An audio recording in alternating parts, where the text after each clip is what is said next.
Hello mga ka-Zoe, ngayon ipapakita ko po yung likod ng aming bahay. Tara, samahan niyo ako.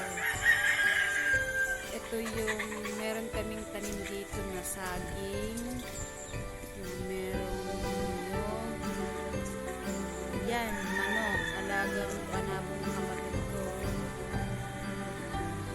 May mga saging dito, may niyog kayong makikita. May manok pa. Itong manok sarap gawing pinula kahit matigas na yan.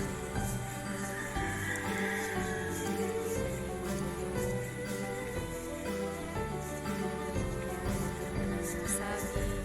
Ayan. May kambing. Ayan. Masarap yan gawing kaldereta.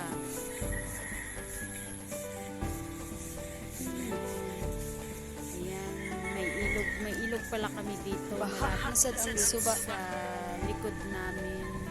Ayan yung bundok.